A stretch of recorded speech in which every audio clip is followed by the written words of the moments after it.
నమస్తే, welcome to our channel. నేను మిస్సిరి. ఈ రోజు మనతో పాటు ఉన్నారు టీడీపీ అధికార ప్రతినిధి ఉండవల్లి అనుష గారు. నమస్కారం మేడం. నమస్తే మేడం, ఇప్పుడు చూస్తుంటే వైసీపీ గురించి మాట్లాడితే వాళ్ళు ఏంటంటే భయపడి, అంటే వాళ్ళు చేసిన అభివృద్ధి గురించి మాట్లాడలేక భయపడి డీప్ ఫేక్ వీడియోస్ చేసి వాళ్ళు బయటికి రిలీజ్ చేసి ఆడవాళ్ళని అడ్డం పెట్టుకొని గెలవాలని చెప్పేసి ప్రయత్నిస్తున్నారని చెప్పేసి అయితే మనకి వార్తలు వస్తున్నాయి. మనం చూస్తున్నాం కూడా. ఏవైతే ఆడియోలు రిలీజ్ చేశారో భువనేశ్వరి గారు మాట్లాడినట్టు ఆమె వాయిసే అన్నట్టుగా రిలీజ్ చేసిన ఆడియో వీడియో మనం వినడం జరిగింది. అండ్ అలాగే మీరు దాని మీద స్పందించినందుకు మీ మీద కూడా అలాంటిదే జరిగిందని చెప్పేసి మనకి మాట్లాడడం జరిగింది. అన్ని అసలు ఎందుకు ఇలాంటివి చేస్తున్నారు? వాళ్ళు ఖచ్చితంగా భయపడి ఇలాంటివి చేశారని చెప్పేసి మనకు అనిపిస్తుంది. ఇందులో ఇది వాస్తవం అంటారా? వాస్తవం అండి. ఇందులో 100% నిజం. మీరు గత కొంతకాలంగా చూసిన వాళ్ళకి అంటే లేని సర్వేలు కూడా సృష్టించి ఏదో ఇంటెలిజెన్స్ బ్యూరో డిపార్ట్మెంట్ సర్వే ఇచ్చింది. ఇంటెలిజెన్స్ బ్యూరో పని ఏంటండి? అది సర్వే చేస్తారా? ఆ బ్యూరో ఒక పొలిటికల్ పార్టీస్ గురించి ఏ పార్టీ వస్తుందని సర్వే చేస్తారా? అంటే ప్రజల్ని ఇప్పుడు చదువుకున్న వాళ్ళందరూ ఉంటారండి, వాళ్ళకి తెలుసు వీళ్ళు చేస్తుంది ఫేక్ అనే విషయం తెలుస్తుంది.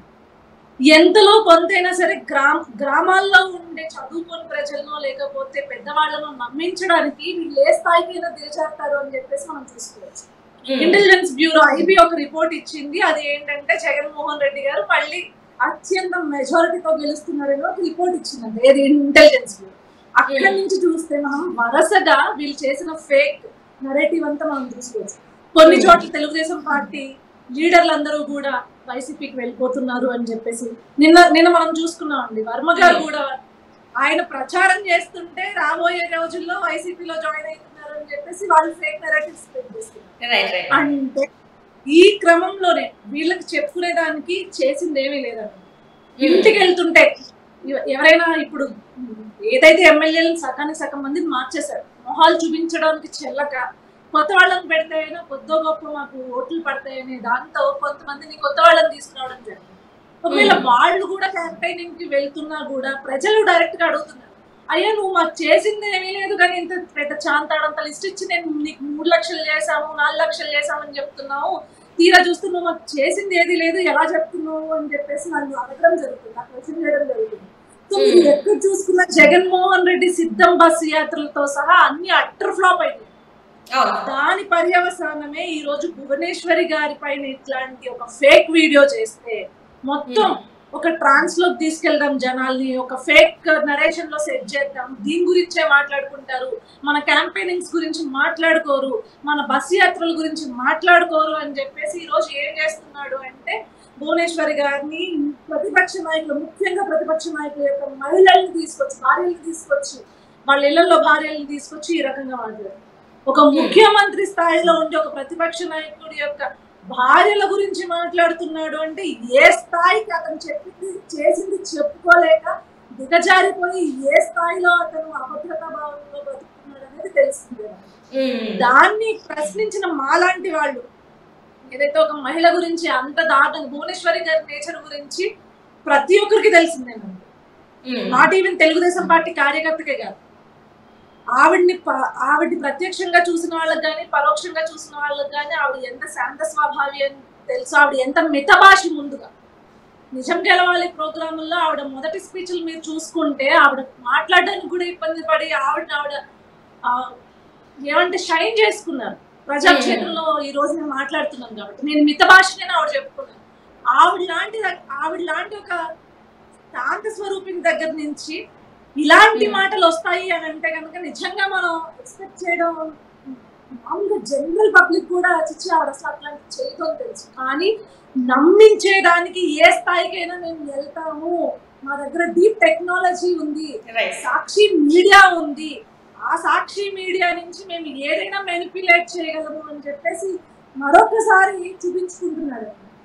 నేను క్లియర్ గా చెప్తున్నాను సిద్ధు గారు, 2014 నుంచి 2019 వరకు వీళ్ళు చేసిన ప్రతి స్ట్రాటజీ సక్సెస్ అయింది. కోడికత్తి దగ్గర నుంచి బాబాయ్ గొడ్డల వరకు. ఎందుకు అంటే అప్పుడు టెక్నాలజీ ఇంత ఎన్హాన్స్ అవ్వలేదు, టెక్నాలజీ గురించి ప్రజలకి ఇంత అవగాహన లేదు. కాబట్టి ఏ న్యూస్ స్ప్రెడ్ అయినా సరే ఎక్కువ శాతంలో న్యూస్ స్ప్రెడ్ అయినప్పుడు ఏమనుకునే వాళ్ళు అంటే నిజమేనేమో అని చెప్పేసి ఒక అపోహలో ఉండేవాళ్ళు. కానీ ఈ రోజు సోషల్ మీడియాలో ఏది నిజం ఏది అబద్ధం అనేది ఒక అవగాహన మొత్తం ప్రజలందరికీ ఉంది. ఈ రోజు మనం ఊర్లలో పల్లెల్లోకి వెళ్తుంటే చిన్న చిన్న పనులు చేసుకునే వాళ్ళు కూడా యూట్యూబ్ చూస్తున్నారు.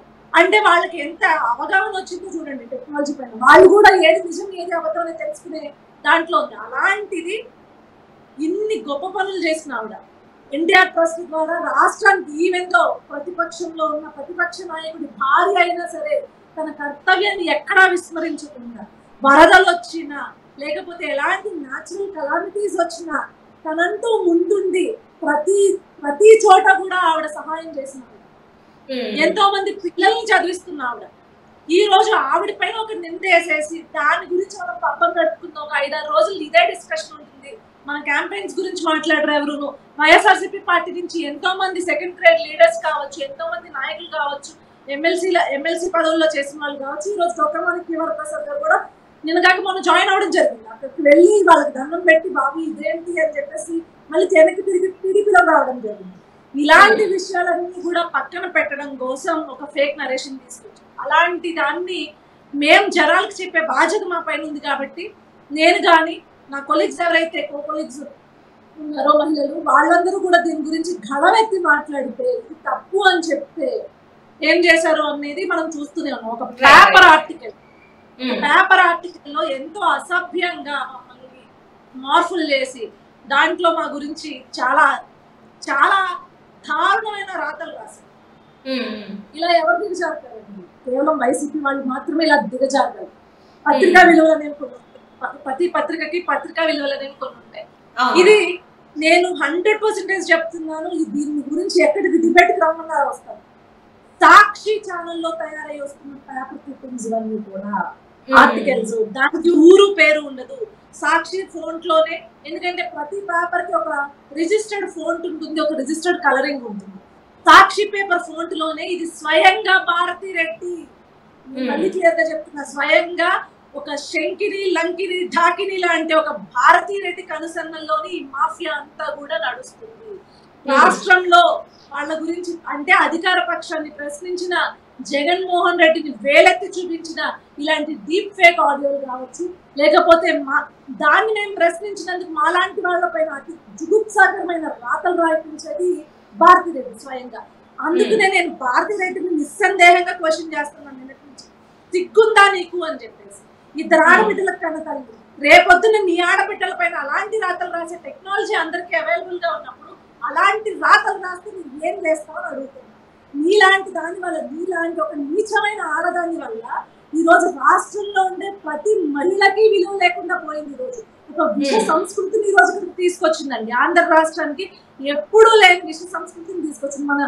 మనం స్వర్గీయ నందమూరి తారక రామారావు గారు ఎప్పుడు కూడా చెల్లెళ్ళు లేకపోతే నా ఆడబిడ్డలు అని పిలుచుకునేవాళ్ళు. అంటే మహిళకు అంత గౌరవం ఇచ్చేవారు. మహిళల్ని ఆ స్థాయిలో రాజకీయాల్లో తీసుకొచ్చినారు.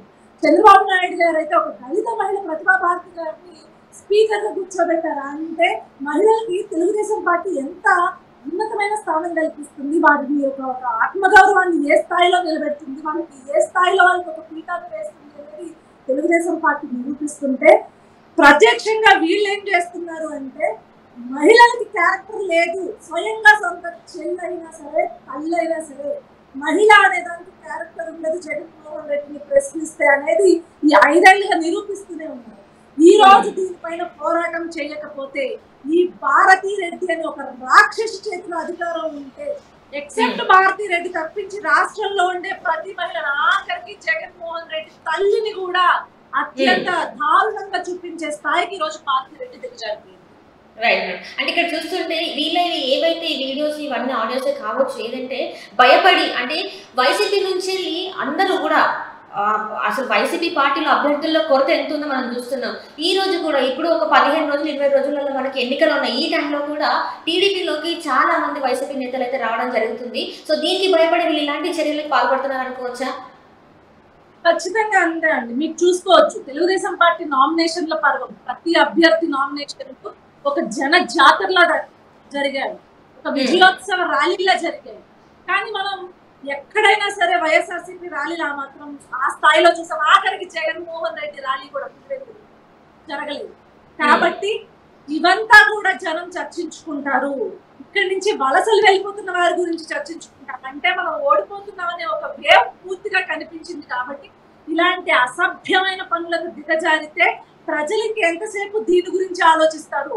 ఎప్పుడు కూడా మీరు చూడొచ్చు, ఏదైనా ఒక ట్రోలింగ్ వచ్చినప్పుడు ఎంత నీచమైన స్థాయిలో ట్రోలింగ్ ఉంటే జనాలు దాని గురించి డిస్కషన్ పెట్టుకుంటారు. దానికి ఎక్కువ వ్యూస్ ఉంటాయి, దానిపైన ఎక్కువ డిస్కషన్ జరుగుతుంది, డిబేట్స్ జరుగుతుంది అని చెప్పేసి ఆ స్థాయిలోనే ప్రజల్ని ఉంచేయాలి. రాజకీయాల గురించి కానీ, లేకపోతే అభివృద్ధి గురించి కానీ, సంక్షేమం గురించి కానీ మాట్లాడుకోకూడదు. పైగా నిన్న మేనిఫెస్టో రిలీజ్ చేశారండి. ఎక్కడైనా నిన్న మేనిఫెస్టో రిలీజ్ చేస్తే జగన్మోహన్ రెడ్డి యొక్క మేనిఫెస్టో గురించి చర్చ జరిగిందా? లేదు. దేని గురించి జరిగింది? ఇలాంటి నీతి లేని రాతల గురించి చర్చ జరిగింది. అంటే ఇలా వాళ్ళని ఒక చిన్న స్థాయిలో, నీచ స్థాయిలో ఆలోచించే విధంగా ప్రజల్ని ఇప్పటి నుంచే ట్యూన్ చేస్తున్నారు. రాజకీయాల గురించి మాట్లాడుకుంటే చర్చకు వస్తే ఇతని యొక్క దిగజారుడుతనం కానీ, రాజకీయాల్లో ఇతను చేసిన ఫెయిల్యూర్స్ కానీ, ఇతను చేయని పనుల గురించి కానీ మాట్లాడుకుంటారు. కాబట్టి ఈరోజు అలా మాట్లాడుకోకూడదు, ఆ డిస్కషన్ ఉండకూడదు అని చెప్పేసి ఏం చేస్తున్నారంటే ఇలాంటి నీచ స్థాయి రాతలు రాయిపిస్తారు. ఇలాంటి నీచ స్థాయి fake audio, deep fake audios అన్ని సృష్టిస్తున్నారు. Right madam, right. Thank you so much madam, మీరు మాతో పాటు వచ్చిన ధన్యవాదాలు. Thank you.